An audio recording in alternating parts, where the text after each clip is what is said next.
Good afternoon. Welcome to Recovering Perfectionist Mama. This is episode 3, The Perfect Image, How Media Scrutiny Creates the Ideal Victim/Mother Narrative. Some people aren't punished for what they did. They're punished for how they looked, sounded, or were perceived while surviving. Act 1, The Myth of the Perfect Victim. Media often lives and dies by the soundbite. The soundbite does not allow enough time to provide a crystal clear image of what is actually going on. Because as media goes forward more and more, they try to condense until ultimately what you get is you get a soundbite. And as anybody knows, a soundbite is very short. It's not going to give you the complete story. And oftentimes it can be manipulated to make the story sound like something that it's not. There are platforms where people engage in clickbait. Oh my goodness, the murderer said he did it. And that really is not what was actually said. So it's almost trying to get you to click something, and then you find out that that is not anywhere near what was said. And this emotional expression is used as a credibility test. Is someone crying? That must mean they're remorseful. Are they not crying? Oh, well, then they're happy that their child is dead. I mean, clearly that's really unfair because emotions can be so nuanced. Some people are more emotional. Some people are less emotional. That should not be used as a Rorschach test to determine who's guilty, who's not guilty. And then also you have the idea of grief and trauma and motherhood being judged visually. Oh, well, she doesn't look like a very good mother. I mean, look at how she's like dressed, and look at how she acts, and look at how she's like not even like acknowledging her kid. It's so easy to judge others when we don't know them, right? We make all these snap judgments. Some might be true, sure. Some might not be true. Who are we to judge, right? Because unless we've been in that particular situation, maybe the loss of a child or some other traumatic event, people respond differently. Some people are in shock. Other people are more able to function. It just depends. Truth becomes secondary to optics. And I know those of you that watched my Darlie video know that we talked about the optics of the silly string. And a lot of people had different opinions, and that's okay. Because different strokes for different folks, right? Everybody's different. Why some stories are believed and others aren't. So there is something to be said for humans in general. Humans in general run the wide gambit, right? One of the big things that people look at is effect. And by effect, I mean your expressions. Are you expressive? Or are you more withdrawn and laid back? Because depending on the situation, your effect or your mannerisms and your expressions can be used to say, oh, that person's heartless or that person doesn't care. Especially if you laugh at the wrong time or your expression seems to be like you're cold-hearted because you're not smiling, you're not engaging. Guys, we're not performers. We're not circus animals, right? We're people that have things happen to us that sometimes are difficult to deal with. As well, people judge you.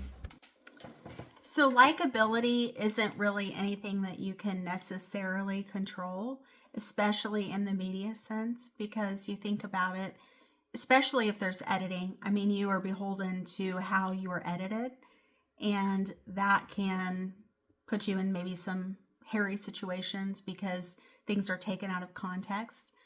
If you're liked, you're liked. If you're not, you're not, right? I guess. I mean, I don't really know. But that is true. People judge on snap judgments, right? Based on what they perceive you to be. Not who they actually know you to be, but who they think that you actually are. And then there's also gendered expectations. I know I talked about Zenaida Gonzalez here, I believe in one of my last podcasts, about how she showed up for her deposition. A lot of people I remember the news was like really going over that. I know that John Morgan was probably not pleased in a sense. And then also there's the maternal stereotypes, right? How mothers should act. Like their kids should be quiet. Their kids should not be disruptive. Their kids should not be neurodivergent, right? I mean, you have all these sort of things that people have ideas of how someone should be. And that's not fair, right? Because we're all human. We all have strengths. We all have weaknesses. And to just lump someone into good or bad is just really, really unfortunate. And the same perfectionism that harms families also shapes public judgment, as we know, because people are very judgy. Don't like that part about the human culture, but that's what it is. So Act 3, why this feels personal. If you grew up being misread, blamed, or punished for tone, these narratives don't feel abstract. They feel familiar. So let's tie it back to the idea of being the scapegoat, right? Being the person who had to read signals at a young age. And you became good at it.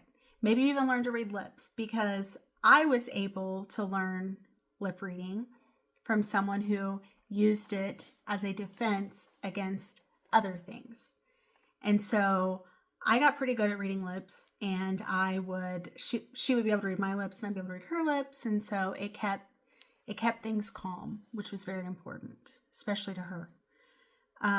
As well as, the whole no contact thing. I mean, there's certain reasons why people go no contact. And it's not because they weren't given dessert at home, right? It's because there was a systemic mistreatment that went beyond what should have gone. And that there was probably lack of support and a lot of other things. Your reasons are your reasons. Your reasons are personal, and most likely painful.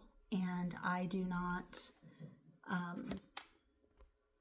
minimize that at all, because I know that that is probably a momentous decision, and one that has come with a lot of thought, a lot of maybe pain, and just the idea that you're just tired, right? And so ultimately, my heart goes out to you. I know that it wasn't an easy decision, if that's where you're at. If you're willing to give it another try again, your business, your choice. But I know that it didn't come too lightly. And then also just the cost of being seen the wrong way. And I think a lot of parents don't fully see their children. They see who they want them to be. They see how they want to form or condition them to be an extension of themselves. And ultimately, children are their own people. You learn that once they get a certain age, they're going to do what they're going to do. I'm not saying negative things, but I'm saying their personalities are their own. And they are independent people at some point. And they aren't an extension of just their parents, right? And honestly, you start wondering, has anyone ever really known me, known what I'm about? I mean, I think that's difficult when your parents aren't really seeing you. It's like, I've been in your life for, X number of years. Like, how can you not see me and understand me and misinterpret me? You're my parent. So, Act 4, reclaiming complexity. Humans are not narratives. Trauma is not tidy. Truth doesn't need to be palatable. You don't have to be perfect to be credible. You just have to be human. So in closing, when we demand perfection from victims, mothers, or survivors, we protect systems, not people. If this resonated, thank you for holding space for complexity.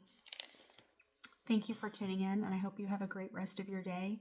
And once again, I want to say thank you. Thank you for tuning in. I know you have a lot of choices and things vying for your attention, but I appreciate you spending time with me and in this community. Hope you have a great rest of your day. Bye-bye.